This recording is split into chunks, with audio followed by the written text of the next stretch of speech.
So in module 13.2, we're talking about date and time, and specifically, we're going to look at the toChar format mask and the toDate format mask. So dates and times are perhaps the trickiest thing to work with, or one of the trickiest things to work with across different database management system platforms and across computing in general, frankly speaking, because there's just a lot of different ways that different databases and different systems store dates and allow you to interact with dates. So while when we just interact directly with the data in our database, I think the table is called flight. So even though we have a date like this presented to us by Oracle, that's Oracle kind of doing its best of getting this into a nice, readable, human-friendly format. Okay, Oracle has actually stored this date as this very long string of numbers that is calculated as the number of milliseconds that have passed since January 1st, 1970. Right? It's this really weird, it's called the Unix epoch timestamp, but really weird way that computers keep track of dates and times. So look up Unix epoch, EPOCH, if you want a little bit more information on that. But yeah, that's how it's stored. And this is the format that Oracle gives it back to us in, or gives it back to us using. But we can specify that we want the date to look a little bit different using these format masks. Okay, so the toChar format mask allows us to extract different parts of our date and time and convert them to a string of characters. toDate works in the other direction in that we can convert a string into a valid date format. Okay, so earlier in class I did sysdate,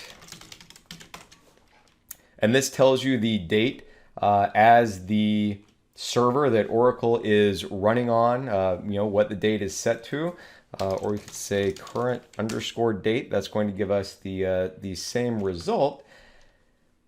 But if we apply a format mask to this, we can see that there's actually a little bit more to it than what appears. So if we say to underscore char, sysdate is the value, or the value of sysdate is what we want to pass into this function. And let's say we want to return just the month. So we're going to give it MON as the kind of parameter that we want to be masking, and it will return just April, right?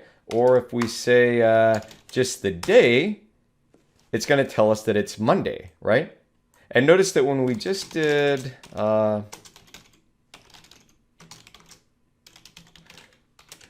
this, it doesn't say anything about this being a Monday. It says it's 19th of April 21, right? But the fact that it's Monday is stored up inside this somewhere. It's just not being revealed to us unless we specifically ask for it. So we can apply all kinds of masks here.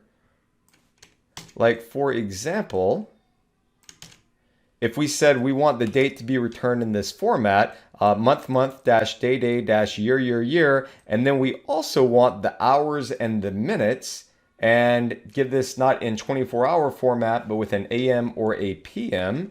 If we do this, we'll see that the system date is actually 4/19/2021, and it's 7:53 p.m., which is actually the current time, right? And as you're going through the SQL project, one thing you might have observed is that all of our flight origin and destinations, this is only a date. It doesn't say anything about the actual time of the flight. But if you apply this character mask and say, I want flight origin time in this format with the month, the day, the year, and the hour and minute that's stored there, Well, now all of a sudden we see, well, it's not just October 1st of 2020, it's October 1st, 2020 at 5:15 a.m. or at 9 a.m. or at 5 p.m., right? And so there's actually a lot more data buried in these values than is immediately obvious. So doing this type of mask might come in pretty handy. But if you do any calculations based on these dates, it is actually using these full kind of more robust values that are stored in Oracle.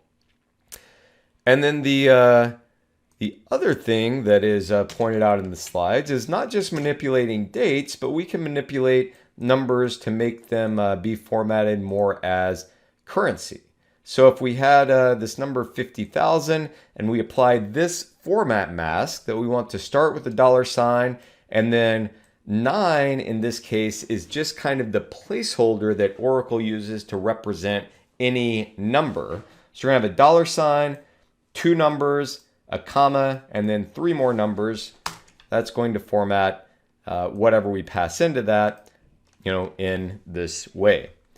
And if it was, 5,000 instead of 50,000, it's still going to get the comma in the right place. Or if it was 500, we get no comma at all, right? So this is just going to be a nice, robust,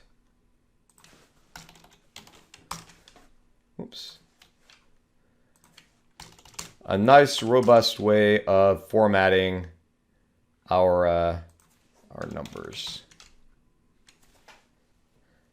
So all of these format masks allow us to get our data out to whatever system is going to be using it in maybe a prettier and cleaner way.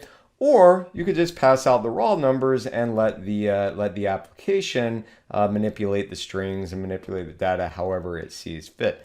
Not one right or wrong answer, it just depends on what your business needs are. So this chart is also in your book, but just describes all the different things that you can pass in to your format mask for our toCar and toDate functions and how we can manipulate our numbers.